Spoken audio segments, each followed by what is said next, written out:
Бидний подкастт цаг зав зохицуулан ирсэн танд баярлалаа. Ингээ бол юу лээ би бүр тэнийг хараа суугаад өө за Одоо. дахиад хэлээ. За зүгээр. Sorry би. Зүгээр.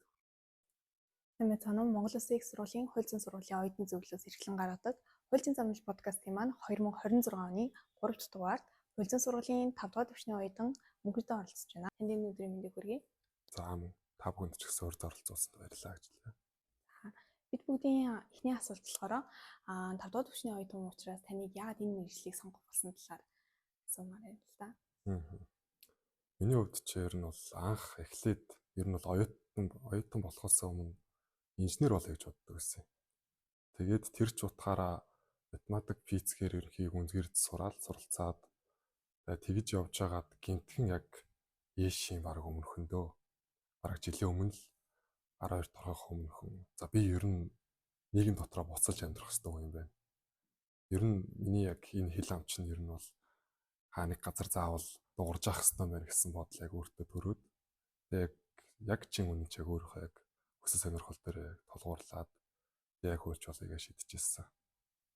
Тэгээд ер нь бол оюутан болоод би чинь хууль руу анх шилжиж орж исэн. Тэгээд бүр яг хөтөлбөрөөр хүртэл солиод яг хуульч болно гэсэн яг зорилгоор бол мөрцөн үдийг хүрээд суралцаа явж байна да. Тэгвэл таны одоо хуульчийн мэргэжлийг сонгох үед нэг одоо төсөөллөөсөн байгаа шүү дээ. За таны ингээ хуулийн сургуульд орсон бодит байдал болон дадлага дээр гарсан одоо энэ бодит байдал гурийн ялгаа нь яг ямар байсан бэ? Тэр талаар настай хуваалцаач. Миний хувьд бол 3 удаа ер нь бол өөр болсон гэх юм уу. Анх яг хуульч мэргэжлийг сонгохдоо ер нь бол ерөөсөө ороод тэгээд шууд өмгөөлөгч болчихно гэж боддог байсан. Тэгээд угаасаа нэг юм хүчил дээрээ байдаг шүү дээ. Хуульч болохгүй орсон ч нэг эргэцөөч болгочих вэ тэгээд. Яг тэрүүн шиг яг төсөөллөөс бол арай өөр салбар руу орж ирсэн яг бодит байдал дээр өөр байдаг гэдгийг бол яг анх оюутан болоод хичээлүүдээ үзээд эхлэх үедээ ойлгож ирсэн. За тэгээ хичээл үзээ явж байхдаа би ч одоо за би бол айхтар л талын мэдлэгтэй, айхтар суурьтай, онлын мэдлэг амар хураасан. Тэгэл одоо бол жинхэнэ болцсон доо гэж бодоол дадлага дээр гараад атсан чинь практик гэдэг зүйлд яг ингээл нүур тулаад шоконд орж байгаа байхгүй. Яг дадлага дээр гараад ирэнгүүт яг манай шүүхийн процесс, манай шүүхийн салбар, хуулийн салбарт яг тулгамддаг асуудлууд нь юу байдгийг, өдөр тутмын яаж өрнөдгийг, амьдрал тэнд яаж буцалдаг вэ гэдгийг яг бодитоор мэдрээд эхэлж байгаа байхгүй. Яг мэдэрснийхаа дараа за их сургуулийн амьдрал, ажлын байран дээр хуулийн салбарын яг ингээд өдөр тутмын гэдэг чинь өөр байдаг юм байна гэд 3 дахь удааг ухаарлаа яг тэнд л явж ирсэн даа. Дадлагатай холбоотой одоо асуухад та одоо үйлдвэрлэлийн дадлага ер нь хаана хийсэн бэ? Миний хувьд бол хуулийн фирмээр хийсэн. Nomotics Business Law гэдэг ер нь бол консалтинг, өмгөөлөл аль чиглэлээр нь үйл ажиллагаа явуулдаг. Бас ер нь бол гадагш арбитрийн чиглэлээр бас маргаанууд авдаг ийм хуулийн фирмээр дадлага хийсэн. За уг фирмийг сонгох болсон шалтгааны хувьд бол ер нь цэвэр баг өөрийнхөө яг сонголтын дээр тулгуурлаж сонгож ирсэн. Өөрөө ер нь бол яг юм сурыг фирм дээр илүү ажиллаад олон хэрэгүүд дээр аваад талын хэрэгүүд дээрээс яг бодит практикийн туршлагыг олж авъя гэсэн үндсэн дээр бол яг фирм дээр дадлага яг сонголтыг бол гаргаж ирсэн. За тэгээд ер нь бол яг шүүхийн процесс ажиллагаанууд тэгээд яг өмгөөлийн фирм дээр яг явагдаж байгаа хэрэг яг анх үүсгэхээс эхлээд дуусах хүртэлх бүх процесс дээр нь ажиллаж үзнэ гэдэг бол ер нь бол ирээдүйд ажлын байран дээр гарахад өөрийгөө бэлтгэх юм бол нэлээд таатай орчинд гэж ер нь бол дүгнсэн юм. Одоо шүүх дээр болон прокурор дээр хийхээс илүү өмгөөл дээр хийхийг сонгосон шалтгаан нь юусэн бэ? Би өөрөө яг зөвөр нэг одоо хуулийн салбарт чинь прокурорын талаас нэг оролцоо байгаа, шүүхийн талаас нэг оролцоо байгаа. За тэгээд бодоод үзэнгүүт яг энэ бүх салбар руу орж ажилдаг очиж яг ингээд яг гар бие оролцоод яг л бодитоор биеэрээ мэдрээд явах нь яг фирм байж болох юм байна гэсэн үндсэн дээр бол яг сонгож ирсэн.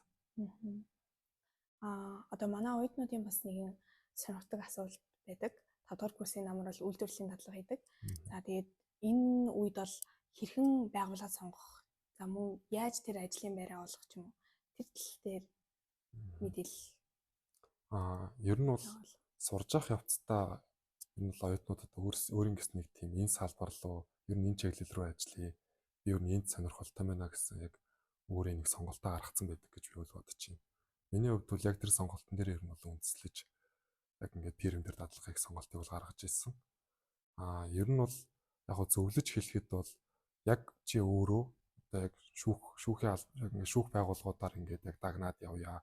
Тэндээс яг үйл ажиллагаа өдөр тутмын үйл ажиллагаа нь яг яаж өрөнд юм бэ? Алсын хараа, ойрын зорилтууд нь яг юу гэдэм бэ гэдгийг яг ойлгож мэдъя гэж хүсэж байвал шүүхтэр дадлага хийх нь зөв.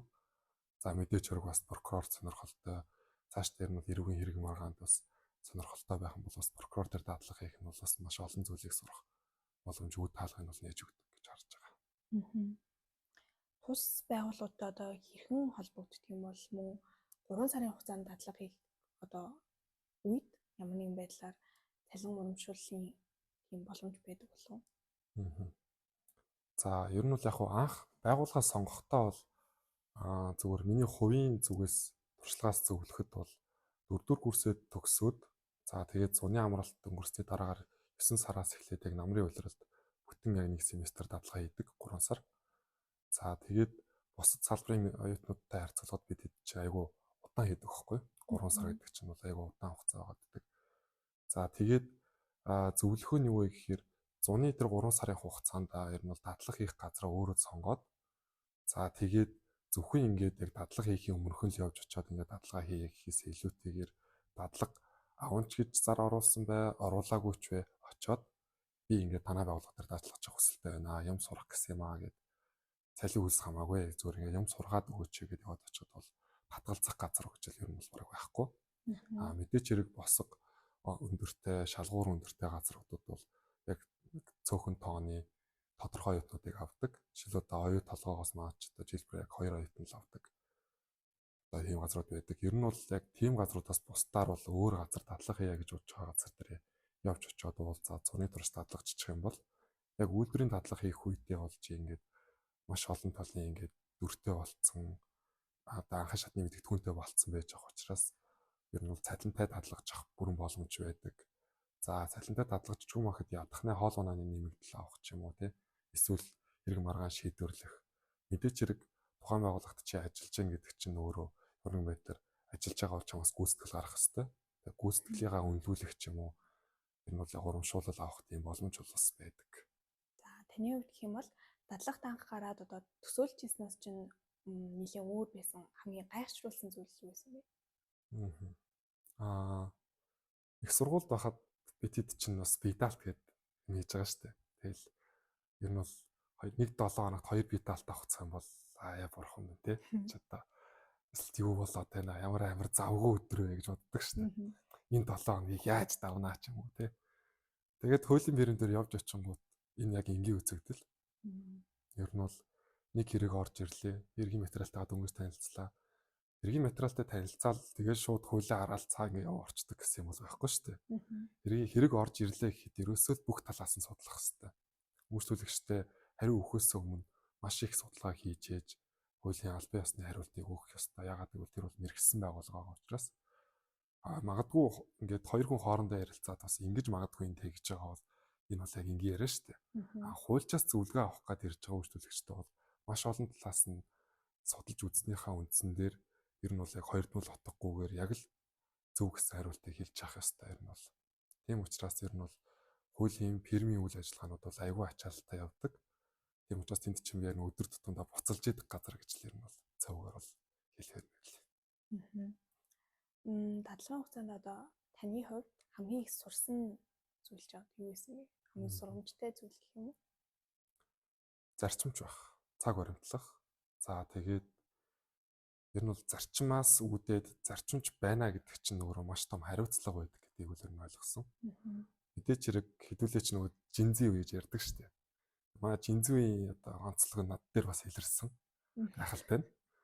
Тэгээд яг энэ илрэлтээсээ үүдээд бас зэмлэлүүдийг бас тодорхой хэмжээнд хүртсэн. Гэхдээ уг зэмлэл бол цэвэр яг надын яг ингээд ирээдүйн ингээд сайн хуульч болох, мэрэгчсэн мэрэгжилтэн болгож чиглэсэн зэмлэлүүд байсан болохоор бол энэ зэмлэлийг надад энерги зарцуулаад гаргасан ахлагтаа бол айгүй баярлж ирсэн. Тийм учраас ер нь бол яг фирмээс сурсан зүйл гэвэл ямар ч гэсэн би хариуцлагатай байх сурч чадсандаа бол энэ ирээдүйн миний яг бүх одоо ажил амьдралын туршид айгүй хэрэгтэй ур чадвар байх болно л гэж харж байгаа. Ингийн мөртлөө одоо жижигхэн зүйл хамгийн чухал байдаг юм шүү дээ. Одоо дадлагын хугацаанд сургууль дээр үзчихсэн онол болон одоо тэр практик хоёрын зөрүүн нь ер нь хэр байсан бэ? Таны хувьд? Оюутан байх хугацаанд бас хичээл номдоо үнэхээр яг анхаарч шамд сурахын удаа сурсан. Гисэн хэдий ч мэдээч хэрэг яг хийгээд өнгөрсөн.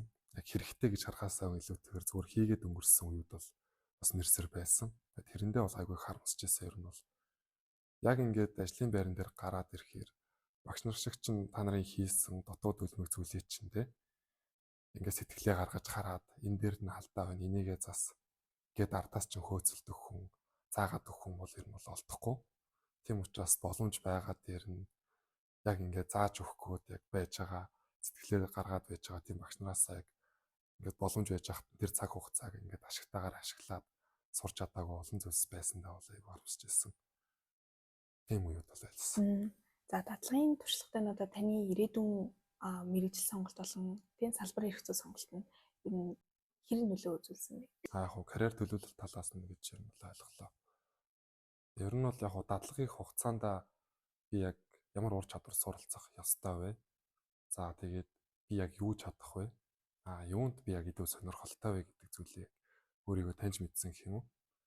Тэгээд ер нь бол яг хамгийн эхлээд бол би яг юу чадахгүй гэдгээс хамгийн эхлээд мэдэрч эхэлсэн. Маш олон зүйлсийг чадахгүй байгаагаа ойлгосон. Бас чаддаг хэрнээ яг ингээд чадах хэмжээний ур чадварт суралцаж чадаагүй байсныгаа, чадах хэмжээний нөхцөл болцоогоо өөртөө бүрдүүлэхгүй байсныгаа бол яг олж харж ирсэн. За тэгээд яг явах чиглэлийнхаа дагуу би одоо яг ингээд ажлын байран дээр гарлаа гэхэд надад яг ямар ур чадварууд хэрэгтэй байна, ямар ур чадварууд дутагдaltaй байна гэдгийг олж хараад ер нь бол одоо яг цаашдын ойрын зорилготой бол яг эдгээр дадлагын хугацаанд олж авсан ахалхаасаа маш олон мундаг хөөч нараасаа ах эх нараасаа сурсан зүйлсийг бол яг өөртөө суулгая гэж бодсон зүйлсүүд бол байна. Таны бодлоор одоо их сургуулийн сургалт ямар ур чадварыг илүү ингээд заавал одоо эсвэл хөгжүүлвэл зүгээр гэж бодож байна. Ер нь бол яг бид бүхэн бол онлайн мэдлэгийг бол маш ингээд өндөр түвшинд авдаг.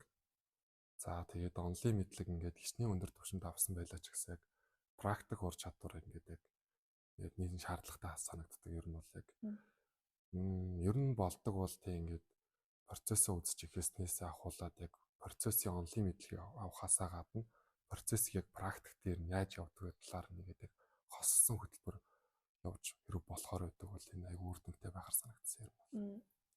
Хууль зүйн сургалтын хөтөлбөрөөс таны хувьд ингээд илүү боловсронгуй болоосаа эсвэл сайжруулаасаа гэж боддог зүйл байгаа болов? Яг фирм дээр дадлага хийгээд явж байхад баримт бичгийн стандарт гэдэг. Энэ бол яг энгийн жижиг юм шиг хэрнээ ирээдүйн хуульчинд заавал өөртөө төлөвшүүлэх ёстой зүйл байдаг. Хаач газар руу албан бичиг, албан тоо төргүүлнэ. Ер нь бол бид бүхэн чинь ирээдүйн бүхэл мэргэжилч ер нь бол албан бичиг бланк дээр явагдана. Тийм учраас яг хууль зүйн сургуульд байж ах явцдаа манай сургуульд яг нийтээрээ бүх оюутнууд болон багш ажилчид ер нь бол яг гадаад болон дотоод бүх ажиллагаанд ашигладаг яг тогтсон ганцхан яг хатууж чанд баримталдаг юм баримт бичгийн стандарт манай сургуульд яг байхгүй байгааг бол яг олж харж ирсэн. За тэгээд энэс гадна бас ер нь бол сургалтын систем болон яг ингээд одоо хичээлийг орох яг ингээд процесс үйл ажиллагаануудыг ингээд яг оюутнууд ойлгуулахдаа яг өөрсдийнх нь яг нэг ур чадвар ингээд ойлголт хэрэглэх байдал дээр нь яг ингээд түлхүү оруулаад яг онлайн мэдлэгийг ингээд зүгээр ингээд өгөхөөсөө илүүтэйгээр энийг яг хэрхэн амьдрал дээр хэрэглэх вэ гэдэг талаас нь яг ингээд илүү ингээд нутагшуулж чих юм уу өрсөн дээр нь буулгаж амьдрал ажлын байр одоо хуулийн салбарын яг өдөр тутамд өрнөж байгаа үйл явцтай илүү холбож ингээд яг хичээлийг ингээд оруул илүү оюутнуудад үлдэцтэй байх юм болов уу гэж харж байгаа. Таны хувьд ингээд оюутны насны тань хамгийн дурсамжтай үе болон хамгийн гоё хичээл одоо юу байсан бэ? Хамгийн дурсамжтай үе гэх юм бол яг анх 1-р курст орох үе. Манай мөсийнхэн чинь ботго гэж ярьдаг шүү дээ. Мгм. Тэгэл яг тэр ботгороо явж исэн үйл хамгийн гой санагдтыг. Номын сон руу нэг ороод давхар руу нэг гарч үзэл анги танхимын нэг толгоогоо эрэх талаа харж үзэл буцаж дүүрэл эргээл харангуут баах оюутан бууж игнаал багш нь ч юм уу оюутан ч юм уу те дээд курсын хүмүүсийг багшаа гэж дуудах уу ихчээ гэж дуудах уу гэж мэдэхгүй болцсон яг. Тэгээд яг төөрж бодлоод явж байгаа үед бүх юм цоо шин семинар удирдаал лекцэнд сууж үзэл тэгэл яг бүх юм цоо шин байсан тэр үед л амар гоё ингээд орчлон эрдэнэ цэртэл амар гоё өнгөтэй гигээтэй харагдаад бүх юм амар сонирхолтой санагдчихсэн. Тэгтэл яг амар хамгийн дурсамжтай үе гэж ер нь боддог. Хамгийн дурсамжтай хичээл гэх юм бол юу байгаа? Манай бандрагч багшийн гэрээний эрх зүй гэдэг хичээл өгдөө. Яг уу дурсамжтай байсан ч гэсэн ер нь айгүй хэцүү байсан. Гэтэ хэцүү байсан надад бүр айгүй дурсамжтай санагддаг. Би тэндээс ингээд маш олон зүйл ойлгосон гэдгийг ер нь бол бараг тэр хичээлийг үзснийхаа дараанаас нь л байнга мэдрээд өдийг хүртэл мэдрээл явж байгаа юм бол гэрээний эрх зүй гэдэг зүйлс яг ингээд яг тий дотор юм үнэхээр хэцүү байсан ч гэсэн ингээд үнэхээр суудсан байгаад амар баярлсан ер нь бол багштай. За таны хувьд болохоор доод курсын оюутнууд одоо хувийн зүгээс өгөх зөвлөгөө эсвэл амжилтлан захих зүйл байгаа болов? Ер нь бол мэрэгжилтэй дурлаарай яг суралцах үйл явцдаа сэтгэлээ заа яг ингээд сэтгэлээсээ яг хандаарай. Мэдхгүй зүйлс байсан ч чадахгүй зүйл байсан ч болохгүй зүйлс байсан ч баг багаар урагшлаарай.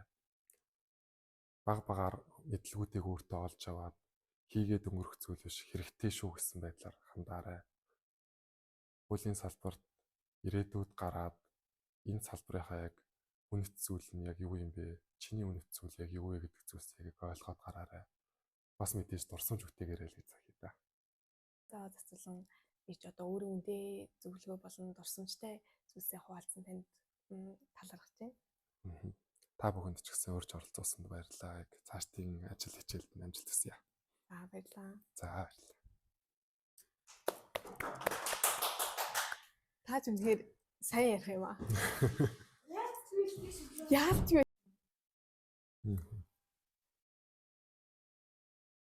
Энэ асуулт монолог гэдэг үү? За асуу. За. Ингэж дуусгах уу? Ингэж дуусгах уу?